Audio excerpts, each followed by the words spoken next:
Alors j'ai commencé la deuxième partie du Deep Finder de Crac Crac, donc sur 4 tables no limite 100. Je vais reprendre exactement là où on s'était arrêté la dernière fois. Donc Crac Crac qui ouvre 8-6 utile au cutoff, donc cette fois une ouverture très standard au cutoff. On l'a vu faire quelques ouvertures assez lousses, mais bon, cette fois-ci aucun problème.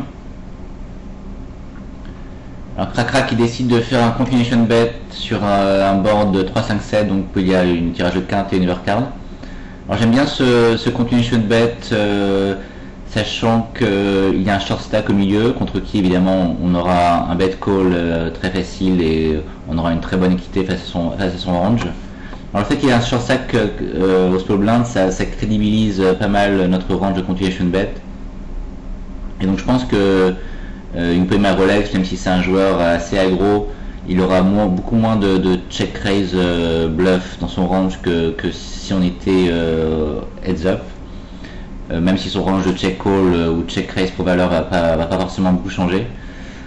Alors en revanche, en heads up, j'aime assez le check derrière au flop, donc l'absence de continuation bet. Évidemment ça dépendra de l'adversaire. Si c'est un adversaire assez loose passif, c'est un continuation bet automatique. Et de l'autre cas, c'est un adversaire hyper aggro qui va avoir énormément de check raise bluff dans son range, auquel cas je vais 3-better avec l'intention de partir à tapis au flop, sachant que le 3-bet aura énormément de fold equity. Alors c'est une main où on aura éventuellement envie de shove directement après son check raise, sachant que face à un shove on sera jamais avec une équité énorme, même s'il décide de shover très très light avec des mains du type roi 4 par exemple. Mais le problème de faire un shove direct, c'est le problème d'équilibre de range, c'est-à-dire on aura rarement envie de faire des shoves directs avec des très bonnes mains, puisqu'on veut laisser l'opportunité à l'adversaire de shover light. Mais bon, à ces limites là, encore une fois, je pense que l'équilibre des ranges n'est pas forcément hyper important. Donc c'est une main où on peut, face à un joueur hyper aggro, shover face à un raise. Mais il faut garder à l'esprit que mon chevet direct est une ligne qui sera pas vraiment intéressante face à l'ensemble de notre range. Et contre un adversaire, c'est vraiment contre des adversaires difficiles, donc ils vont de temps en temps check raiser avec des gut shots, en plus de leur check raise pour valeur ou avec des gros draws. Donc face à ce type d'adversaire, je vais alterner entre check au flop et continuation bet avec pas mal de check au flop.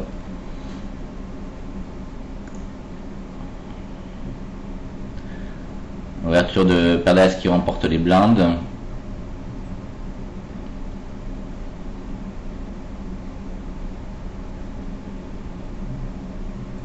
À gauche, ouverture de 10-2 suited, donc on avait vu 10-5 suited la dernière fois, ici 10-2 c'est encore pire évidemment.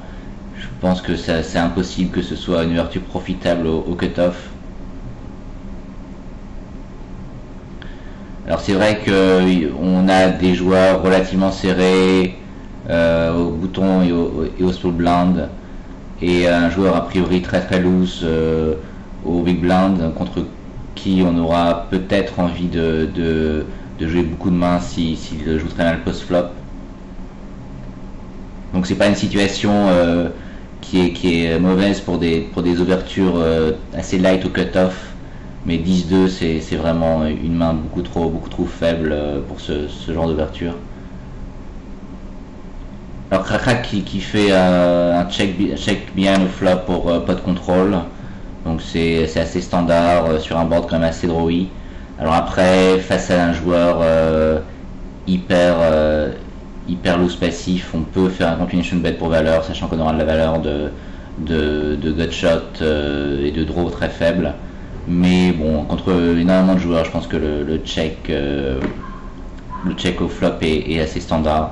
On peut commencer à miser des mains type Dame 10 et mieux, où on aura beaucoup plus de valeur, sachant qu'on aura la valeur d'un 10 inférieur.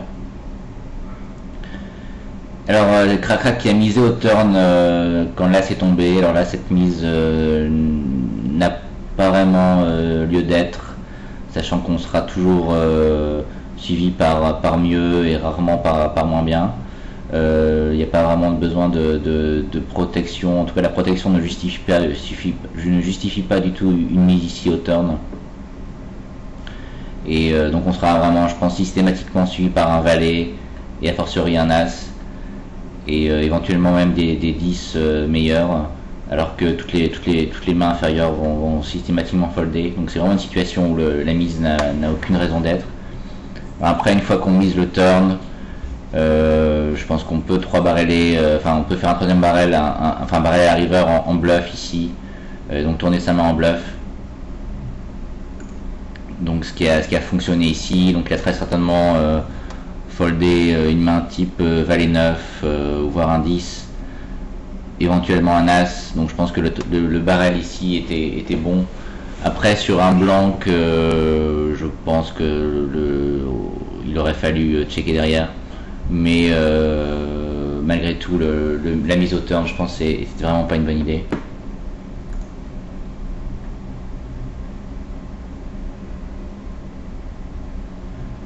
Crac-crac qui fold ici 8-6 offsuit au small blind, je pense qu'on peut vraiment compléter, il n'y a aucun, on a des cotes immédiates énormes, et vraiment face à un limper, donc a priori pas un joueur forcément très fort, donc il faut compléter systématiquement ce genre de main sur le blind.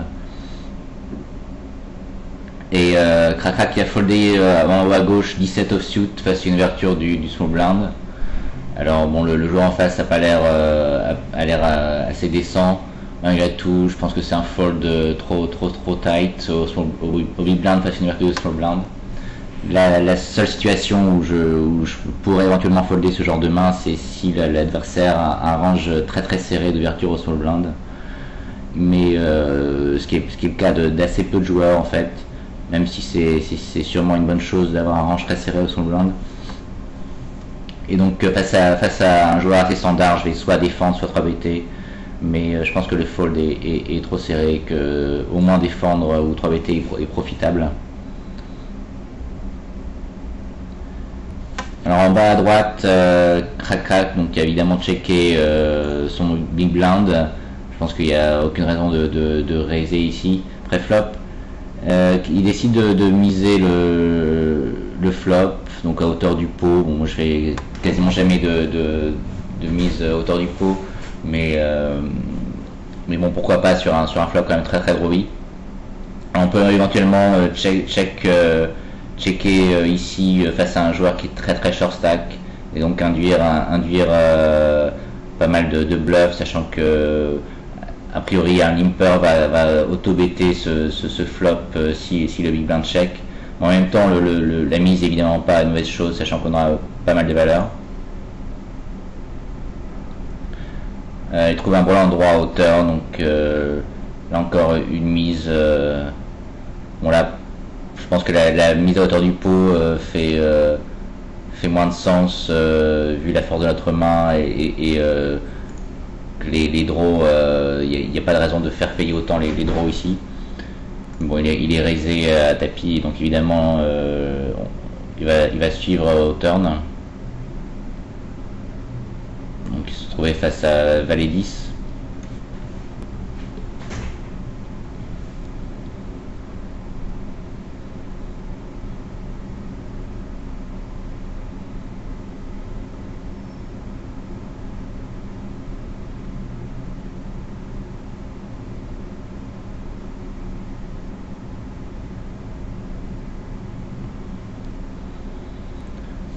Donc la 7 offsuit est beaucoup plus standard au cutoff que 10 de suited, mais même si, bon, à 7 offsuit ça reste marginal, mais je pense que c'est une ouverture profitable.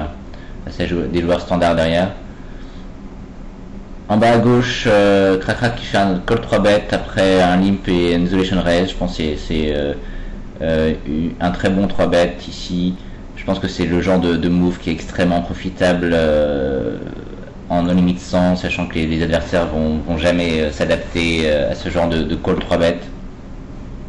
Et typiquement le range d'Isolation Race face à un limper au cutoff est très très large de la part d'un régular. Alors après on peut faire un 3 bet légèrement supérieur, sachant qu'on est à 170 big blind deep. Mais en tout cas j'aime beaucoup ce 3 bet ici. C'est encore une fois, il faut pas hésiter à en abuser à ces limites là.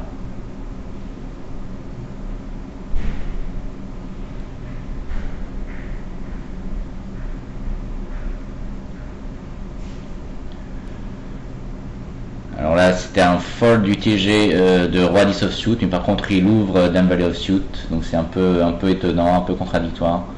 Je pense que les deux cas c'est vraiment des folds automatiques. En A6, vraiment Dame Valet et une main beaucoup trop faible pour ouvrir le TG.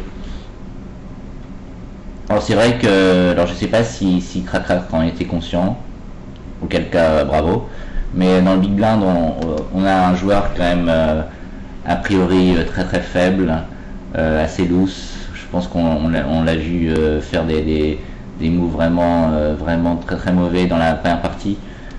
Donc c'est le genre de joueur contre qui on a envie de jouer énormément de mains, surtout lorsqu'il est hors de position. Donc là c'est typiquement lorsqu'on est under the gun, sachant qu'on a des joueurs relativement serrés derrière. C'est vrai qu'on peut énormément agrandir son range d'ouverture under the gun, et je pense que c'est l'un des aspects les plus importants pré-flop, surtout dans les hautes limites.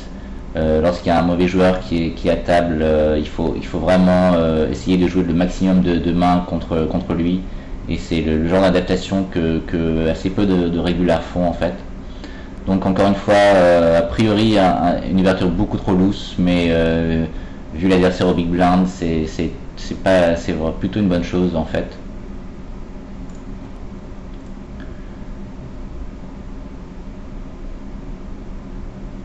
Donc la Roi Valet offsuit, ouverture standard au cutoff. Et Crac en bas à gauche qui fait face à un 3 bet d'un joueur très serré avec un pourcentage de 3 bêtes pas énorme, donc c'est un fold automatique ici. Coller ce genre de main sera un leak énorme. Alors on a vu en haut à droite AVK qui donc bet ce flop très très dry à hauteur de la moitié du pot. Donc là j'aime vraiment pas le fold de Crac. On peut soit flotter, soit relancer. J'aime bien relancer ici, même si on ne présente pas forcément énormément de mains, sachant que mon Valet off a quand même très très peu d'équité face à une main relativement légitime. Donc j'aime bien la relance ici au flop, sachant que ça sera très très souvent un bluff de la part de l'adversaire sur ce type de board.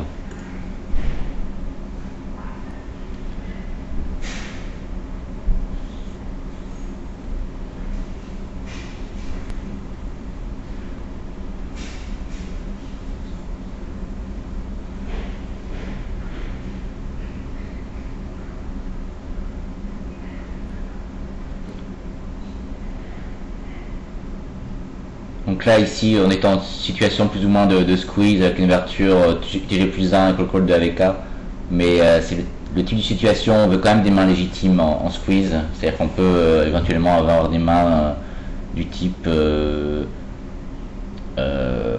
As-10 par exemple, ou ce type de main, parce qu'on sera très très souvent collé au small blind par un joueur très très loose, donc on veut quand même avoir un range de squeeze plutôt pour valeur face à AVK.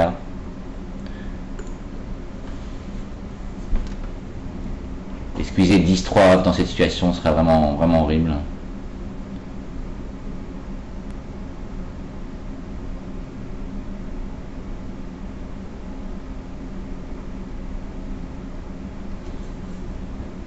Donc là on l'a vu donc bêter en bluff hauteur, donc ça conforte l'idée que s'il avait fait un donc bet bluff précédemment sur le board très très dry.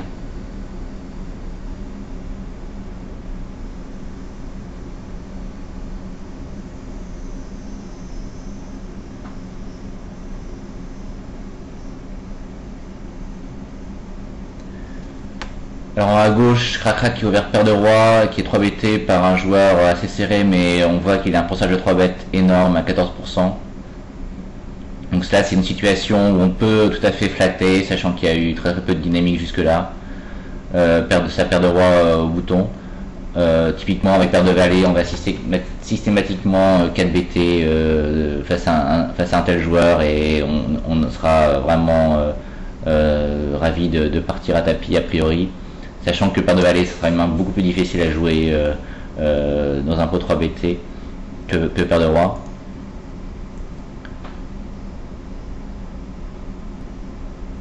Donc Cracra qui décide de 4 BT.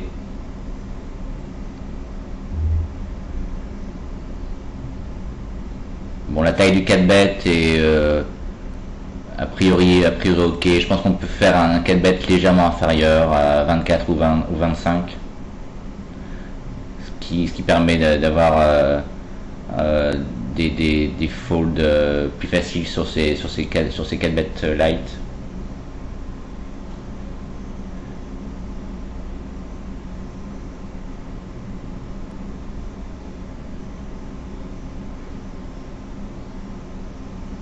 Voilà, Cracra qui ouvre roi 8 offsuit. Encore une fois, une ouverture extrêmement loose. Bon, alors peut-être qu'il veut profiter de la dynamique, du fait qu'il ait démontré une très bonne main.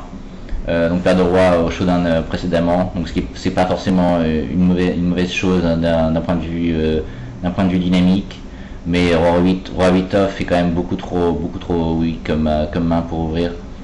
Et même si Minax aura peut-être pas envie d'avoir un range de 3 bêtes aussi large, ça reste quand même un joueur qui 3 bête pas mal, donc vraiment pas le genre de joueur où on a envie d'ouvrir très light.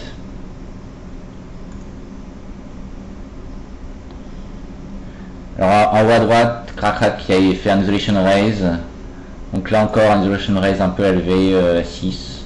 Bon, enfin en l'occurrence il n'y a pas, disons que c'est vrai que si le range de call est le même qu'on fasse 5, 8 ou 6 des adversaires, il n'y a pas vraiment de raison de faire moins que 6. Bon, après contre des adversaires qui vont changer leur range de call et resserrer énormément le range de call face à la taille des relances, je pense qu'il n'y a pas vraiment de raison de faire une relance aussi forte. On peut préférer plutôt 5 voire même 4. Alors ici donc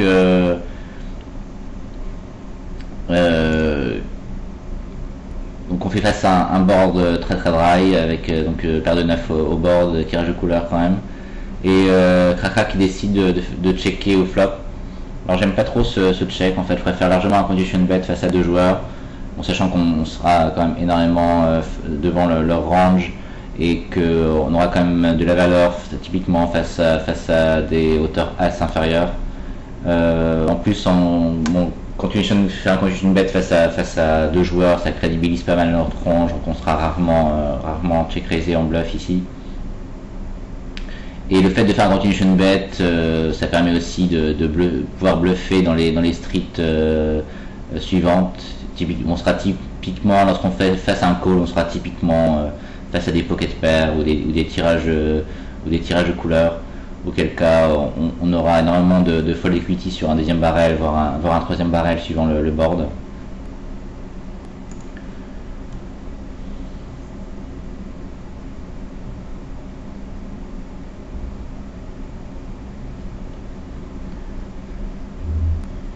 Et là encore, Cracra qui fait une mise au turn qui n'a pas vraiment lieu d'être. Je pense qu'une fois qu'on décide de checker le flop, on va chercher le showdown gratuit. Je pense qu'il n'y a quasiment aucune valeur à miser cette turn, sachant qu'on va toujours être suivi par mieux. Et même si on aura un peu de valeur face à des draws, dans l'ensemble, ça reste, je pense, qu'une mise qui est EV négative.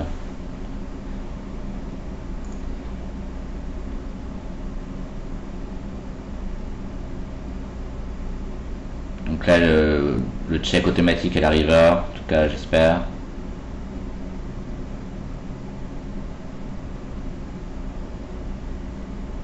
Voilà, et donc KVK qui a fait un un call assez incroyable avec simplement une gut shot sans overcards au turn. Donc un joueur vraiment très très très mauvais. Et qui risque pas de durer très très longtemps sur ces tables là. Alors Cracra qui a décidé de checker le flop ici. Je pense que les deux lignes sont envisageables, le continuation bet ou le check. C'est vrai que c'est un joueur qui a priori assez aggro, donc j'aime bien le check au flop. Évidemment, on fold le turn. Cracra qui fait une note sur AVK, mais bon, je pense que encore une fois, il risque de pas le revoir très longtemps.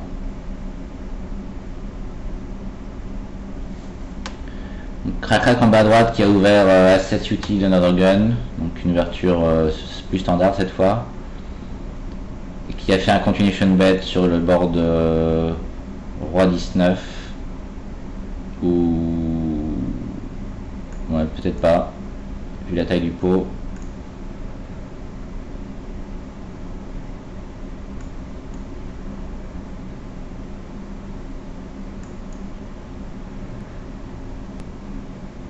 Donc a priori il a checké le flop. Je pense que là encore les deux sont possibles. C'est vrai que c'est un board qui va assez régulièrement toucher une défense du big blind. Mais en même temps ça permet de faire folder tous les pocket pairs. Donc je pense que les deux sont possibles. J'aime bien le check malgré tout. Sachant qu'on a quand même très peu d'équité face à un call au flop.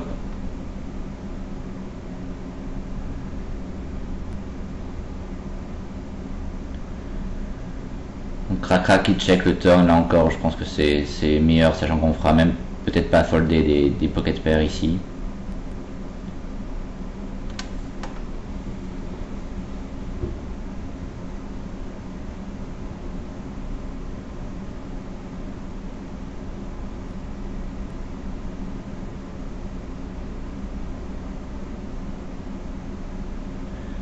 En bas gauche, Cracra qui call As-Roi suited au small blind.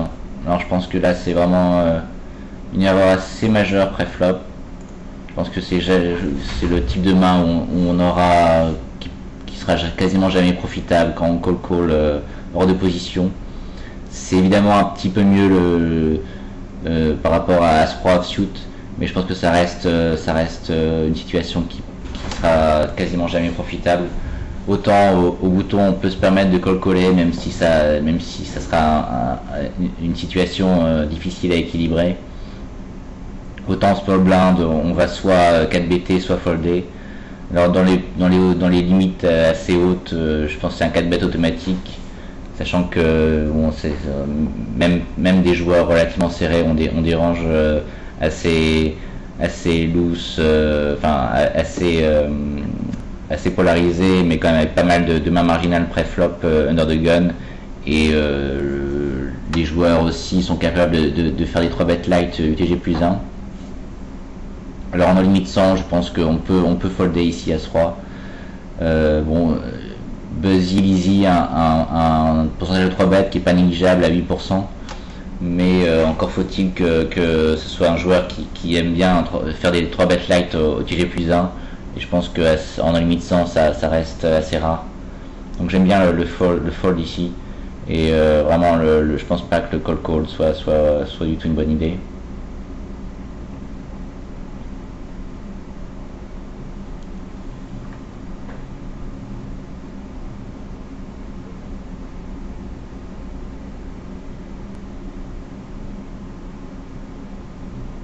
Donc là encore, Cracra qui peut compléter au small blind à As-Roi offsuit. Vraiment, en général, a priori un jeu trop serré au small blind. Et c'est avant de voir qu'il allait flopper Roland 3.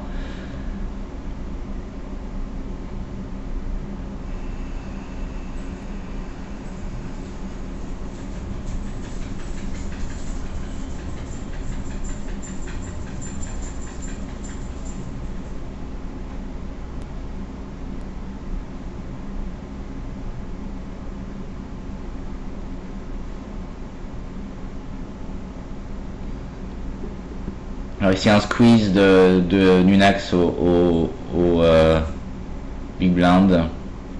Donc a priori avec son pourcentage de 3 bêtes, il est impensable de folder ici. On peut soit coller, soit 4 BT, soit même shove directement.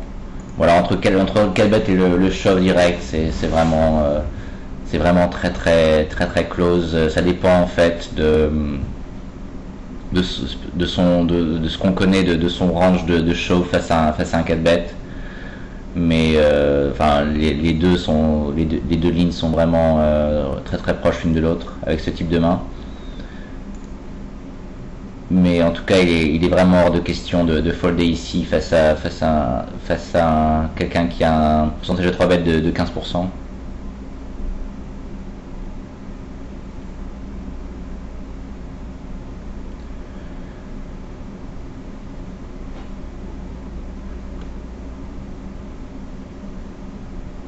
Alors, Crac qui fold As-Valet sur ce board. Alors ça c'est vraiment un fold, je pense, qui est pas bon du tout. Je pense que s'il fold ce genre de board, c'est évident que le call pré-flop n'est pas profitable et que le 4 bet ou le shove est largement meilleur. Si on call pré-flop, c'est pas uniquement pour toucher une paire, auquel cas ce sera pas profitable. Cette set-ci, c'est vraiment un board où on peut flotter vraiment de manière systématique, surtout face à un joueur très aggro comme Lunax. Alors je pense que beaucoup de joueurs vont suivre par exemple paire de 4 ici et folder As-Valet, alors que je pense que As-Valet est une main meilleure pour flotter au flop, hein, pour en tout cas suivre au flop. D'une part, on aura assez régulièrement la meilleure main, et surtout si on c'est les cartes type valet et encore plus le l'as sont des cartes que l'adversaire va quasiment systématiquement debarreler en bluff, et auquel cas évidemment on aura on sera vraiment dans une situation extrêmement favorable. Et d'autre part, notre main sera vraiment sous-représentée si on touche au turn.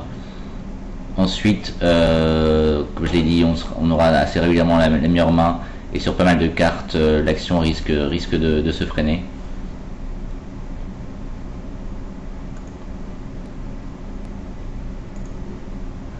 Alors en haut à droite, Crac qui a ouvert 7-4 suited au cut-off. Donc là encore une ouverture marginale, mais bon, qui est beaucoup plus proche d'être correct que 10 de suited.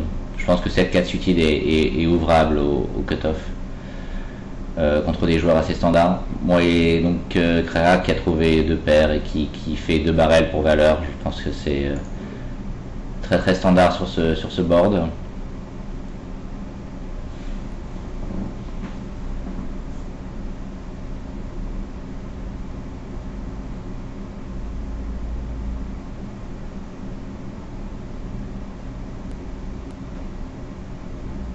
Donc call au pré-flop de paire de 7 standard, et le fold au flop dans un pot multi-way également automatique.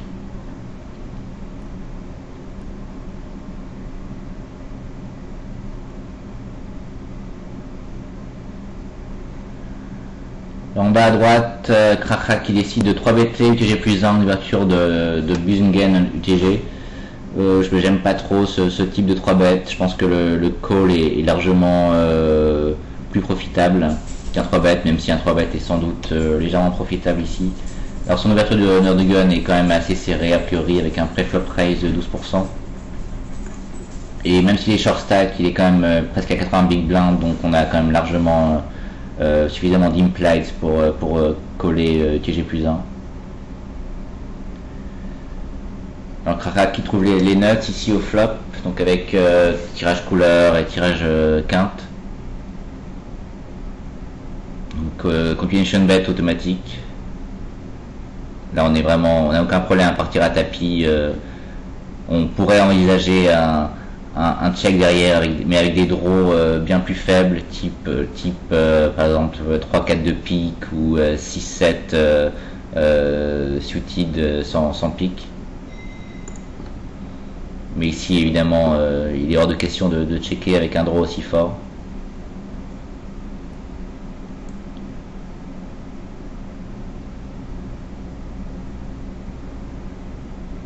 Alors Busingen qui tank un peu et qui check call le flop. Alors sur l'as, je pense que c'est vraiment un shove indispensable. Je pense qu'il faut très peu de fold equity pour que ce soit profitable. Et bon là c'est une carte évidemment qui offre pas mal de fold equity. Alors, de temps en temps il aura as valet, voire même paire d'as dans son range. Mais il y aura surtout des mains type paire de 10, paire de 9, voire paire inférieure. Même un valet, je pense, aura du mal à suivre cette l'as au turn, avec un as au turn. Donc je pense que le shove au turn était indispensable ici.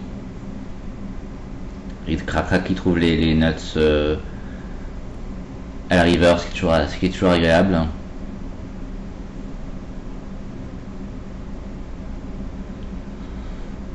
Donc petite mise de Busungen, donc évidemment pas d'autre choix que de partir à tapis ici. Là à gauche cette 4 suited que j'ai plus 1, donc cette fois-ci je pense qu'on peut tout à fait folder, encore une ouverture un peu trop loose.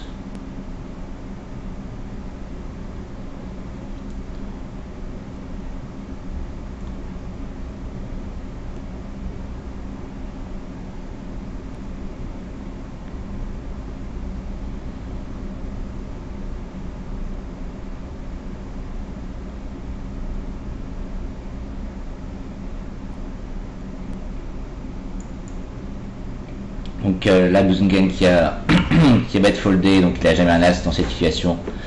L'autre aspect je pense important du shove au turn, c'est évidemment la possibilité que l'adversaire ait un draw type dame 9 par exemple, qui va tout le temps folder. Même des mains type 7-9 vont très certainement folder au turn, et c'est le genre de main où il va sans doute bluffer la river, auquel cas on aura beaucoup de mal à pouvoir soit rebluffer, donc soit évidemment suivre, et c'était sans doute une situation de ce type là où Busungen avait un draw qui a décidé de bet folder. Donc vraiment, je ne pas chauffer, je pense, était quand même une grosse erreur ici.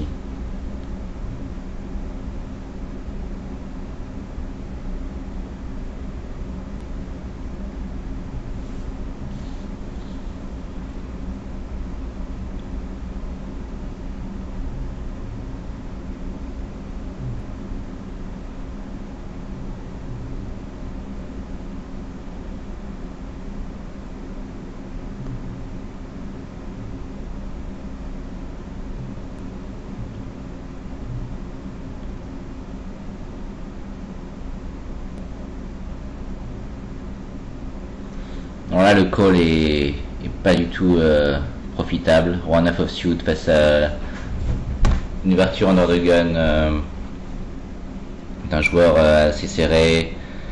Vraiment, c'est EV négatif à coup sûr.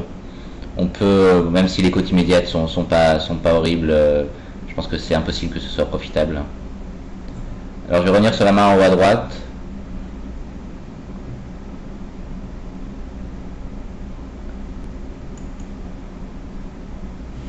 Donc où crac ouvre Dame Valley offsuit au cutoff. Cette fois une ouverture bien plus standard. Alors, il décide de faire un continuation bet sur ce flop 9-4-4. Donc j'aime bien ce continuation bet qui permet de faire folder pas mal de meilleures mains type auteur-roi, et qui permet aussi de représenter pas mal de mains afin de bluffer des mains type pocket pair par la suite. Alors là, je pense que c'est vraiment un deuxième barrel automatique sur le 10 qui nous donne un tirage de quinte plus 2 d'overcards. Alors parfois on fera face à une main énorme type volant de 4 ou paire de 9, etc. enfin full, mais auquel cas on devra folder sur un check raise, mais la plupart du temps on fait face à un range type pocket pair, hauteur as, qui aura beaucoup de mal à suivre ce deuxième barrel, et évidemment on fera très souvent un troisième barrel si on est suivi au turn. Surtout que on pourra représenter pas mal de cartes à la river, type sur un as ou sur un des carreaux. Donc on va à coup sûr faire un troisième barrel sur un as, un carreau, évidemment si on touche la river. Après sur des mains, sur une carte type un 7 inférieur sans carreau, on peut se permettre de checker. Je pense que mais bon, ça reste assez close en termes de troisième barrel, bluff ou pas.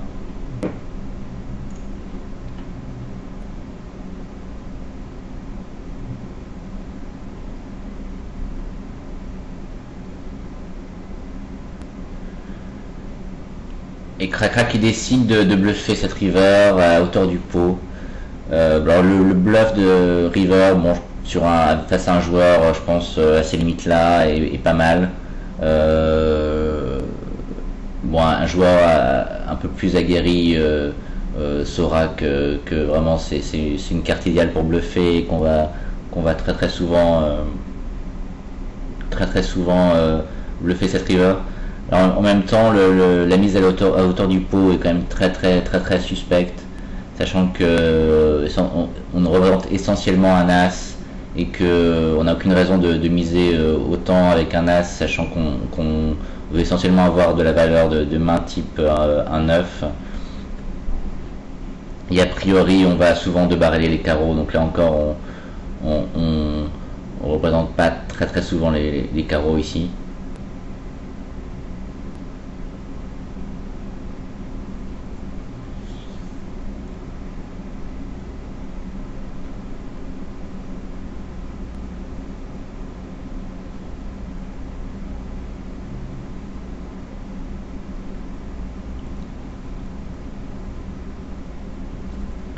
Donc Cracra qui ouvre Valley of Suit en haut à droite. Là encore c'est une main très marginale, même à 5 under the gun, mais pour les mêmes raisons que tout à l'heure, je pense que c'est une relance under the gun très profitable, sachant qu'on sera souvent face à AVK qui sera hors de position. Donc AVK qui a de nouveau donc bet ce flop. Donc là j'aime bien le float, contrairement à tout à l'heure avec quand on avait Dame Valet sur un board très dry hauteur roi. Ici on a un peu d'équité avec la not gut shot, même pas mal d'équité, sachant que il aura assez rarement un as dans cette situation. Donc j'aime bien le call ici au flop. Et Cracra qui décide de miser le turn. Là encore, bon, on peut tout à fait checker le turn ou miser, les deux sont possibles. Je pense que plus le draw sera fort, plus on aura envie de checker afin d'obtenir une carte gratuite et éventuellement bluffer la river. Donc ça serait le cas avec par exemple une main type au tirage de quinte par les deux bouts. Alors donc Cracra qui a misé le turn et qui s'est fait un stack call.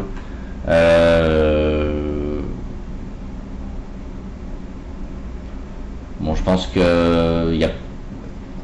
qu'on aura très souvent la meilleure main dans cette situation. Est-ce que la mise river reste indispensable? Je suis pas certain. Bon, évidemment on a envie de faire folder roi dame. Bon, on a vu qu'il était très loose avec ses tirages, donc il peut très bien avoir joué roi dame de cette façon. Dans l'ensemble je pense qu'on a très souvent la meilleure main, mais donc je pense malgré tout que je préfère le check ici à la river, sachant que c'est pas le type de joueur qui va folder une paire avec la doublette de l'as à la river.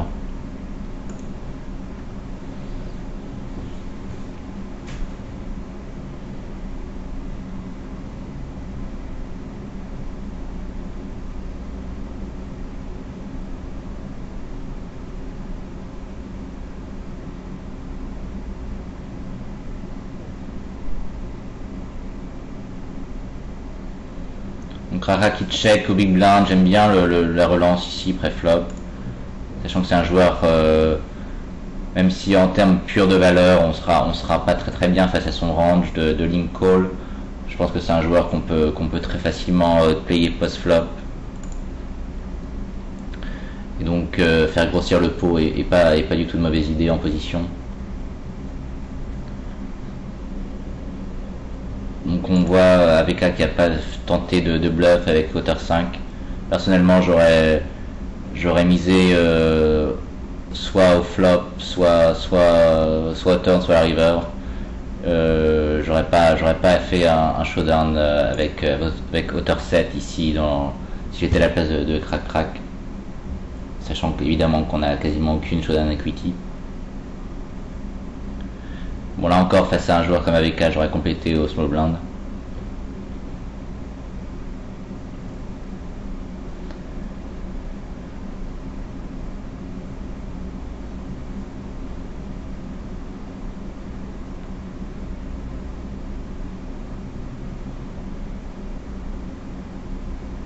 Donc en bas à gauche, une série de checks standards où on a envie de voir un showdown et il y a vraiment aucune valeur à miser sur n'importe quelle street.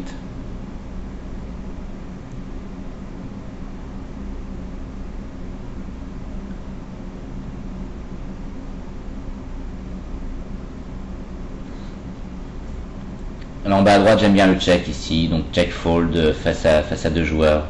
On peut miser si on était en face à face, mais face à deux joueurs vraiment, on peut tout à fait check folder le flop.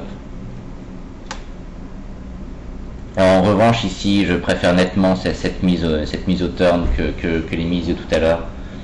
La raison, c'est que cette fois, on a très souvent la meilleure main. On aura un tout petit peu de valeur dans cette mise au turn face à des pocket pairs inférieures qui sont suspicieuses, qui seront pas mal dans le range de l'adversaire. Et c'est une main qui a énormément besoin de protection, contrairement aux mains précédemment. Donc là, j'aime bien cette mise au turn. J'espère que la différence entre les situations est claire. Je pense que c'est assez important de voir, de comprendre les différences. Alors en haut à droite, crac qui a call pré-flop face à une ouverture de AVK. Alors le call pré-flop est standard face à un joueur gagnant, régular, etc. Et le 3 bet serait a priori une mauvaise idée. C'est pas des positions où on a vraiment envie de partir à tapis pré-flop. En revanche, face à un joueur comme AVK, le 3 bet a énormément de valeur. Il va très certainement coller pré-flop avec toutes ses pocket pairs inférieures et toutes sortes de mains très spéculatives et qui contiennent des cartes avec des hauteurs inférieures. Auquel cas, on aura quand même énormément de valeur à 3 bt pré-flop. Crac qui mise ce flop. Alors là en revanche, c'est vraiment une mise qui a priori aucun intérêt. Comme le 10 de tout à l'heure, lorsque l'As est arrivé au turn, c'est une main où on fera jamais folder mieux, et dans l'ensemble son range de check call sera largement orienté sur les mains supérieures à celles de crac. Donc une mise qui a aucune valeur et qui fera évidemment aucun aspect bluff non plus. Il n'y a aucun aspect bluff dans cette mise non plus. Donc vraiment une mise qui n'a pas lieu d'être, et c'est une situation où on voudra avoir un showdown gratuit et éventuellement suivre une mise au turn ou à la river. Sans doute pas de barrel dans cette situation.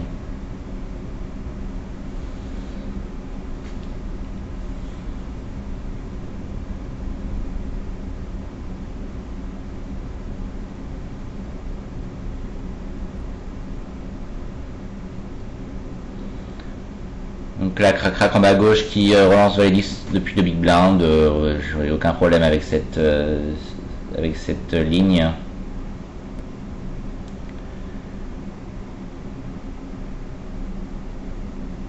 Donc en bas à droite, situation super standard face à un short stack. On est très content de stacker même sur un board assez très drawy. Alors en haut à gauche, donc ouverture standard au small blind, on trouve un énorme tirage. Donc là encore les deux barrels sont automatiques.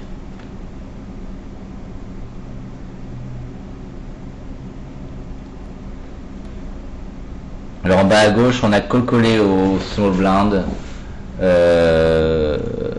avec paire de 8. Donc j'aime assez ce call face à un ouvreur assez serré. Je pense qu'à partir du bouton, face à un joueur assez aggro, on peut commencer à 3-BT avec l'intention de partir à tapis.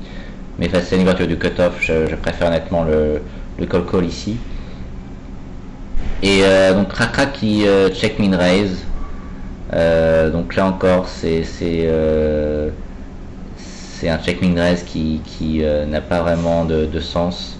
Ça rappelle un peu le min raise qu'il avait fait dans la première partie avec As-10 suited. Ça ressemble un peu à un min raise pour info. Vraiment le check call est automatique ici, sachant que le check raise va évidemment faire fuir toutes les mains inférieures, tous ces bluffs. Et on se fera 3-BT sur un board aussi drawy systématiquement avec les mains qui nous battent et pas mal de draws également. Donc vraiment une mise qui a pas vraiment de sens. Et il faut savoir aussi que c'est le genre de mise le genre de check min raise est quand même très courant chez les joueurs assez moyens.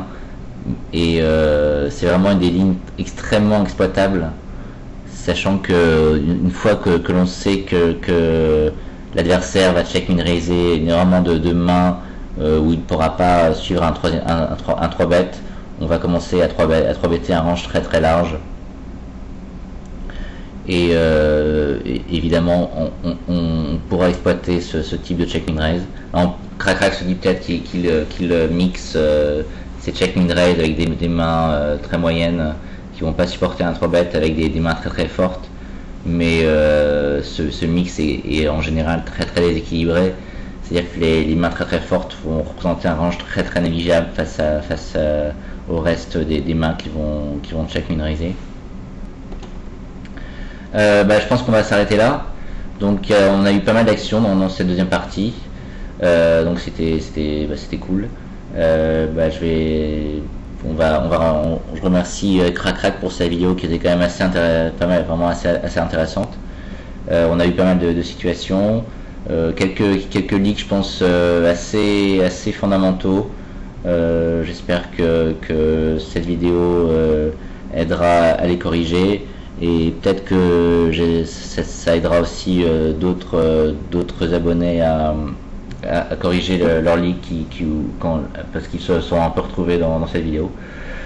Et donc je vous dis à très bientôt pour d'autres vidéos. Je pense faire un peu de pot limit Thomas dans les prochaines vidéos pour changer de sujet, mais rassurez-vous, tous les autres coachs vont faire du no limit a priori. Donc encore énormément de vidéos de no limit cash game à venir, ainsi que pas mal de tournois aussi, je pense, en préparation. Donc à très bientôt sur les forums. Bye bye.